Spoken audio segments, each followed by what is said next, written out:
दोनों हाथों में लड्डू रखना चाहती है। बीजेपी चाहती है कि मैं शिंदे को भी रोके रखूं और मैं अजीत पवार को भी रोके रखूं। लेकिन ऐसा नहीं हो पाएगा। ऐसा हो पाएगा या नहीं हो पाएगा ये तो आगे देखना होगा, क्योंकि लेकिन बीजेपी चाहती यही है, क्योंकि बीजेपी ने पिछला दौर देखा है, पिछली सरकार देखी है कि कैसे उन्होंने शिंदे को तोड़ा। जो किसी दूसरी पार्टी को तोड़ने की क्षमता रखता है तो हम दूसरी पार्टी से फिर ये भी संभावना रखनी चाहिए कि दूसरी पार्टी आपकी पार्टी को तोड़ सकती है। चुनाव भी हो गए, नतीजे भी आ गए, सीएम भी बन गए, लेकिन एक राज्य ऐसा है जहां पर सीएम अभी तक नहीं बन पाया है। झारखंड में हेमंत सोरेन ने मुख्यमंत्री पद की शपथ तो ले ली, लेकिन महाराष्ट्र में क्या होगा? क्या सरकार बनेगी या दोबारा चुनाव होंगे, या सरकार कोई और बनाता नजर आएगा? महाराष्ट्र की सियासी तस्वीर क्या कह रही है? एकनाथ शिंदे की नाराजगी क्या बीजेपी के लिए महाराष्ट्र में बड़ी मुश्किलें खड़ी करती नजर आ रही है? और क्या महाविकास आघाड़ी के रास्ते खुले हुए हैं एकनाथ शिंदे के लिए? और एकनाथ शिंदे अगर महाविकास आघाड़ी की तरफ बढ़ते हैं तो कितना बड़ा फायदा महाविकास आघाड़ी को होगा, उनको होगा? और ऐसे में क्या महाराष्ट्र की राजनीति एकनाथ शिंदे के चारों तरफ घूमती नजर आ रही है? नमस्कार, मैं हूं राहुल शर्मा। आप देखना शुरू कर चुके हैं हमारा खास प्रोग्राम, और इस प्रोग्राम में आज हम चर्चा कर रहे हैं महाराष्ट्र की सियासत में मचे हुए उथल पुथल को लेकर। महाराष्ट्र की सियासत में जो उथल पुथल मची हुई है उसको देखकर बीजेपी चकरा गई है, फैसला नहीं कर पा रही है। लेकिन एकनाथ शिंदे क्या बड़ा कदम उठाने वाले हैं? और अगर एकनाथ शिंदे को सीएम बना दिया जाता है तो क्या देवेंद्र फडणवीस पार्टी का साथ छोड़ देंगे? और देवेंद्र फडणवीस को अगर दोबारा डिप्टी सीएम बनाया जाता है तो फिर क्या दोबारा वो डिप्टी सीएम बनेंगे? क्या कहती है महाराष्ट्र की सियासी स्थिति, और कैसे शिंदे के इर्द गिर्द पूरा महाराष्ट्र का सियासत जो है वो घूमता नजर आ रहा है?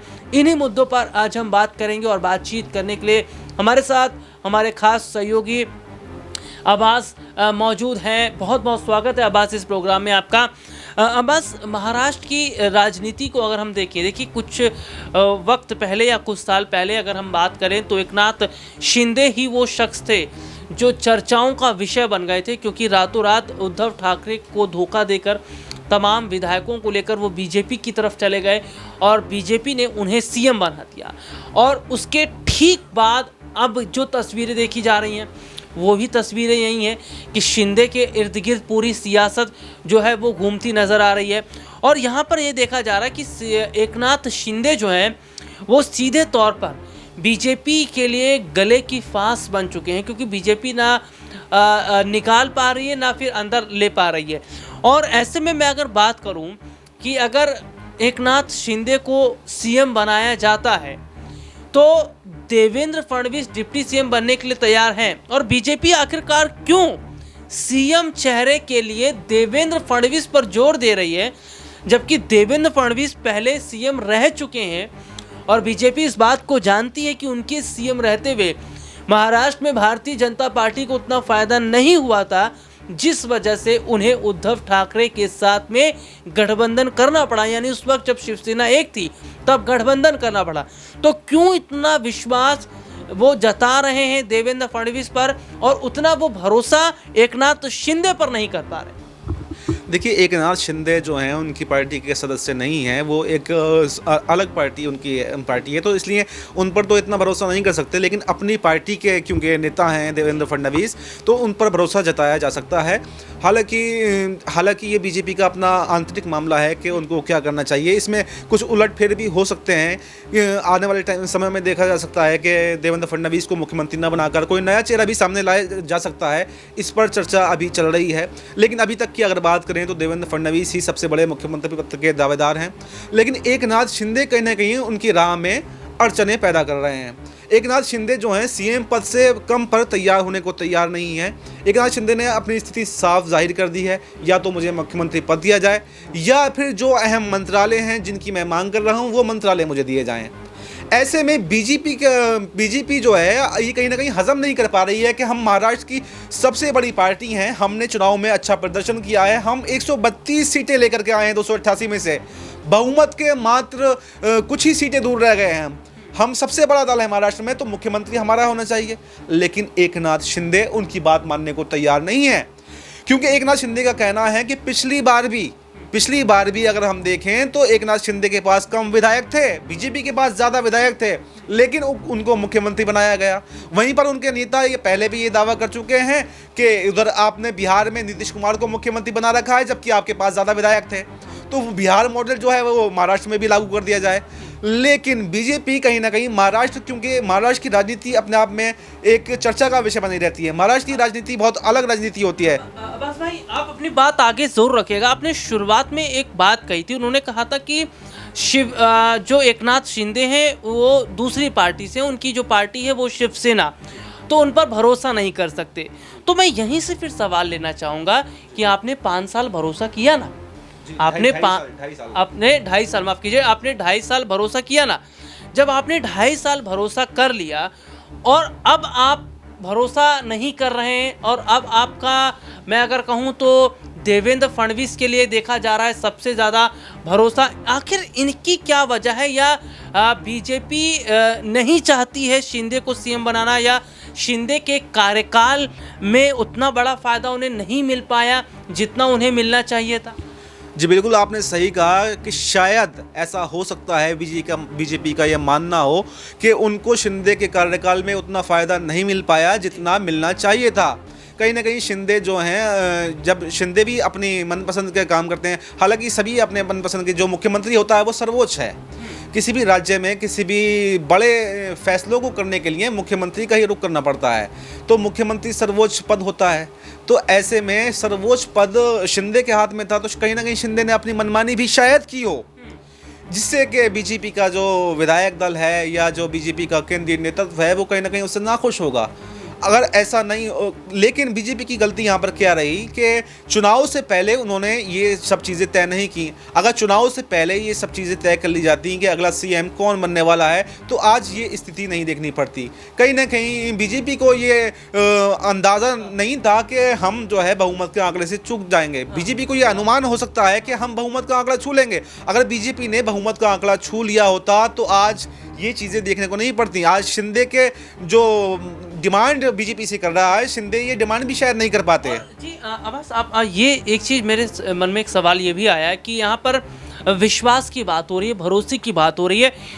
बीजेपी ने कितना भरोसा उद्धव ठाकरे पर किया, या उद्धव ठाकरे के भरोसे पर वो कितने कायम रहे? क्योंकि कहीं ना कहीं बीजेपी ने गद्दारी उद्धव ठाकरे के साथ तो की, क्योंकि उद्धव ठाकरे सीएम पद पर थे और उनकी नाक के नीचे से तमाम विधायकों को लेकर भाग जाते हैं एकनाथ शिंदे। उसके बाद जो सीएम कुर्सी है वो एकनाथ शिंदे के पास में आ जाती है। तो यहाँ पर बात करें तो बीजेपी भी तो फिर विश्वास के लायक नहीं है, क्योंकि आपने एकनाथ शिंदे को, आपने उद्धव ठाकरे को धोखा दिया, अब आप जो है कुर्सी के लिए एकनाथ शिंदे को धोखा देते नजर आ रहे हैं। तो कहीं ना कहीं ये देखा जा रहा है कि बिहार का आप जिक्र कर रहे थे कि बिहार में बीजेपी के पास कोई बड़ा चेहरा नहीं, इसलिए उनकी मजबूरी बन जाती है कि नीतीश कुमार को सीएम पद पर बिठाया जाए। आपके पास महाराष्ट्र में एक ऑप्शन देवेंद्र फडणवीस है, इसलिए आप एकनाथ शिंदे के साथ गद्दारी कर रहे हैं, जबकि यही एकनाथ शिंदे हैं जिनके चेहरे पर आपने महाराष्ट्र का चुनाव लड़ा, और कहीं ना कहीं अब आप जनता के साथ धोखा कर रहे हैं। देखिए, ये बात आपने बिल्कुल ठीक कहा कि हम अगर बिहार की बात करें तो बिहार में बीजेपी के पास में कोई बड़ा चेहरा नहीं है जिसको मुख्यमंत्री बनाया जा सके। लेकिन महाराष्ट्र में देवेंद्र फडणवीस को वो आगे किए हुए हैं, क्योंकि देवेंद्र फडणवीस एक अनुभवी राजनेता हैं, पहले भी राज्य का प्रतिनिधित्व वो कर चुके हैं, मुख्यमंत्री रह चुके हैं। ऐसे में देवेंद्र फडणवीस को वो मुख्यमंत्री बनाना चाहते हैं। लेकिन जैसा कि आपने कहा कि कहीं ना कहीं बीजेपी ने भी गद्दारी की है, ये बात भी कहीं ना कहीं बिल्कुल चर्चा का विषय है बिल्कुल, कि बीजेपी ने कहीं ना कहीं एकनाथ शिंदे के साथ में एक गद्दारी की है। उद्धव ठाकरे के साथ में भी उन्होंने गद्दारी की कि उनकी नाक के नीचे से वो रातों रात 40 विधायक उठा करके ले गए। लेकिन एकनाथ शिंदे को अगर देखा जाए तो एकनाथ शिंदे ने भी उद्धव ठाकरे के साथ में गद्दारी की थी। तो कहीं ना कहीं ये गद्दारियों का खेल क्या है, राजनीति में गद्दारियों का खेल चलता आया है। अगर आप पुराने समय की बात करें तो जो राजा महाराजा भी हुआ करते थे, वो भी कुर्सी के लिए अपने चाचा को मार दिया, अपने भतीजे को मार दिया, पहले मारने की चीज़ें चला करती थी। आजकल क्या विधायकों को तोड़ने की बात चलती है, सत्ता हड़पना। तो सत्ता का खेल किस्सा सारा कुर्सी का है। हर कोई जो है कुर्सी पर बैठना चाहता है, हर कोई कुर्सी अपनी जो प्रतिनिधित्व है वो कर राज्य का करना चाहता है। लेकिन ऐसे में सबसे बड़ा सवाल ये आता है कि प्रतिनिधित्व के लायक कौन है। एक नाथ शिंदे कहीं ना कहीं दावेदार हैं, वहीं फडणवीस जो हैं वो भी छोड़ने को तैयार नहीं है।